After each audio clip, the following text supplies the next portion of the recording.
I worry I may be a little too far in to review Dark Souls 2 with any kind of detachment. I know I only just got on board the Dark Souls pain train, choo-choo, all aboard for driving straight into a brick wall, but no one's more critical of drinking than a former alcoholic, and yes, I did just imply that not being into Dark Souls is equivalent to a major destructive personality flaw. I've just gotten through a big box of lovely jam donuts with cream on top, and now someone's come in with another big box of jam donuts and asked for my opinion. Good or bad, that second box isn't going to get a fair assessment, is it? Because I've still got jammy hands and type 2 diabetes. Oh well. Dark Souls 2 is the third game in a series that began with Demon's Souls, which I was thinking I should go back and try again sometime, but apparently we don't count it anymore, in which you play a cursed being on a quest for some kind of enlightenment, and must best a series of castles, dungeons, and bosses by doing the equivalent of firing yourself at them from a cannon an infinite number of times. Your quest at the outset is to find a cure for your undead status, because fuck all this being immortal shit. A quest that takes you to the land of Drangleic, which is different to Lordran because it's got the Dran part in the front bit this time, and after a rather overlong opening cutscene in which a bunch of old women talk at you like a pack of slightly tiddly aunts at a wedding asking why you haven't found yourself a nice boyfriend yet, you set out to acquire 4 great souls which will in some way help. Full disclosure, I've not finished the game yet because I've only been playing for about a 30-hour stretch at time of writing, or as it's known in the Dark Souls community, a sample. I've gotten 3 of 4 great souls, and so far DS2 is much less about the world and much more about you, globe-trotting soul-harvesting reverse Santa Claus. Rather than Dark Souls 1's potted history of the world for you to think about as you murder all the participants, the Dark Souls 2 intro cinematic merely depicts you deciding that blindly jumping into a portal is exactly as topping an idea as it first seemed. And I don't care about me, I'm just some fuck with a halberd. I want to know about the world, because that's the thing I'm stopping to look at whenever the gorgeous view message appears. An unspecified amount of time has passed since the first game, which was already about the last gasp of a dying world, so that last gasp seems to be lasting long enough to inflate a fucking bouncy castle. It makes me wonder what sequel camp this is pitching its tent in. Camp let's boldly evolve the concept up a notch with a story that demands to be told, or camp let's put out another of that thing people liked and carry our money home in a freight train. Don't get me wrong, if Dark Souls 2 is just more Dark Souls, then it's still welcome, if not as revolutionary, but I can't shake the sense that ideas are getting recycled with varying degrees of blatancy. The gutter is just Blighttown without the view, there's another boss fight with a big dog that starts limping when it's about to bite its last bonio, and it seems like a large percentage of the boss encounters are just variations on a theme of a dude in armor. Fuck dudes in armor. You can wallpaper your house with dudes in armor in this world, and many frequently do. I want more shit like the incomplete open heart surgery dragon. Things get more imaginative later though. This time, for example, you fight a topless lady with a scorpion for an arse. Push that motherfucking boat out. It's supposed to be easier on the noobs this time around, but obviously I can't gauge that because I already know what I'm doing. Certainly the tutorial's longer, and instead of the introductory "you ready yet? You'd better be, because here's my warty arse boss fight," there's just the old lady thing.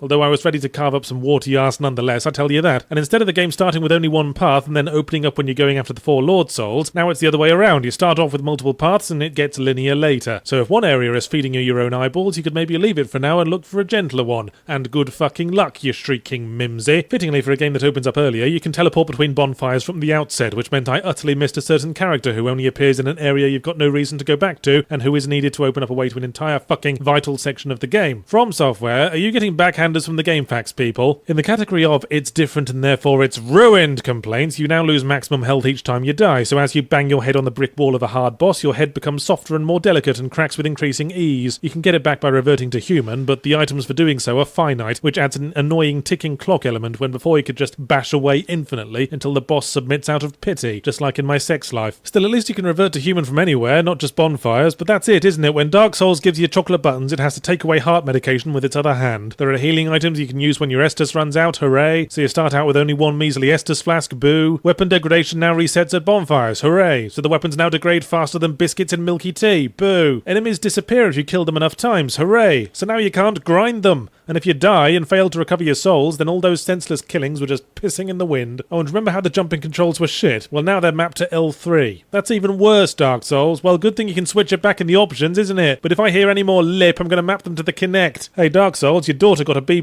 on her colouring assignment. Oh, well, then you must have a smack and a smack and a smack and a smack, and how dare you, how dare you, how dare you! Ah, that's what I love about you, Dark Souls. You don't ask for a lot, but, Alright, you do ask for a lot. Remember how I said Dark Souls 1 often looks like they designed the maps first, then figured out the gameplay second? I don't get that so much from Dark Souls 2. Certain sections of it feel very, for want of a better word, video gamey. Like the lava castle, that feels like an adaptation of Super Mario Bros., right down to the tortoise guards. And the boss is a giant goat demon waist deep in lava hitting you with very, very slow punch attacks. That's beneath you, Dark Souls. That shit's video game shorthand for insert boss fight here. Overall, though, this is like the Portal vs. Portal 2 thing. Taken as wholes, the first one is better because it's tighter, and I do love a nice tight hole, but for all one can quibble about a few extra rolls of flab, Dark Souls 2 can still powerbomb you like a champ. I might even buy it again when the real version comes out.